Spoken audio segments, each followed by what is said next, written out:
was that movie called? Oh, Night of the Comet. Yeah, you guys have never seen that. No, I need to go see Night of the Comet. I didn't mean to embarrass you. Did you get this TV at your house?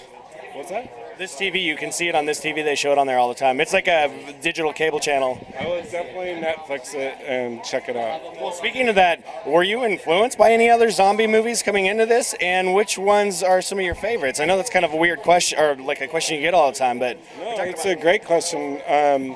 When I read the script, I wasn't a zombie fan. I didn't grow up on zombie movies. So for me, I hadn't seen like the canon of zombie movies before, actually getting hired to do the job. So I made sure that I went and watched all of, sort of the classics just so that I had the vocabulary to make the film.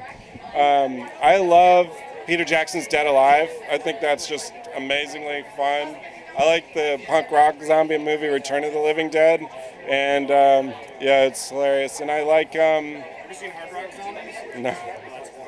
And I loved Danny Boyle's 28 Days Later. I think it's just incredible. Well, a couple of years ago, there was like this barrage of zombie movies that came out, and some of the fans were saying there's zombie fatigue. And then when this first was announced, everybody was a little surprised that there was going to be another big budget zombie movie, but the trailer came out and blew almost everyone I know away, including myself. And I'm wondering, what did it take to overcome some people's perceptions of zombie movies, and how did you come back and make like probably the best zombie movie we're going to see in 10 years? I mean, from the trailers, any indication. Easy. Hey, don't put a good trailer out like that. Like I said, I approached it with a fresh perspective just because I didn't come up from that tradition, and I'm way more, my instincts are comedy.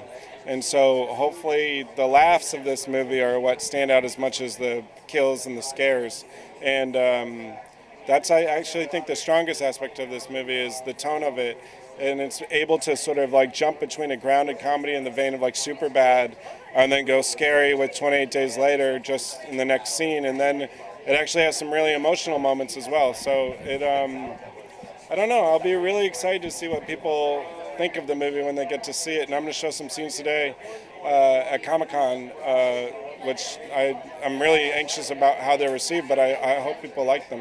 Now, Jesse kind of described this as zombie beer run. Is that kind of a good description? I'd never heard it described that way, but zombie beer run, sure. I mean, I like to call it zombie midnight run. Like like Midnight Run's one of my all-time favorite movies, and it's about like kind of like De Niro is this badass and Grodin is this like nerd, and they are teamed up on this road trip across the country, and that's very much the dynamic between Woody and Jesse. We got a lot more zombies than Midnight Run ever had. Well, I think Zombies in Amusement Park is sort of like zombie porn in a way, that this is something we've all waited to see for the longest time. Can you tell me what we can expect out of this scene and how awesome it is and why you guys chose to do this and kind of how it all came about? Right. This Zombieland was originally written as a TV pilot, and it kind of ended with an ellipsis because it was supposed to lead to the next episode. And so in my involvement, part of the reason I got the job, I think, was because I pitched this idea of them going to a huge amusement park and having a giant zombie battle at the amusement park at the end of the film. And it just is such a visual backdrop to have all those lights and these giant, powerful rides, that getting Woody to hang from a roller coaster with a machine gun and mow him down, or hopping in a roller coaster and going through it, shooting zombies with a shotgun along the way, or we have this thing called the Rattler, which is just this giant swinging arm that just whacks out a bunch of zombies. So we really tried to take advantage of the architecture there and script the action for the place. Now, one real quick question. I don't know if you're involved in the DVD stuff yet, but are we going to get sort of a short film that shows us what's going on at the same time with the OnStar woman as what's going on in the rest of the movie? No. No, there's the OnStar lady's in her own little world, and I kind of like that she's disembodying just this voice, this eye in the sky.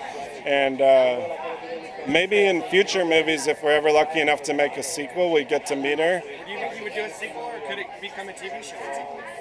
You tell me. I mean, I guess it depends on how audiences receive the film and if anyone would want to see a sequel. But I think that this movie lends itself very well to further stories of these characters in this landscape.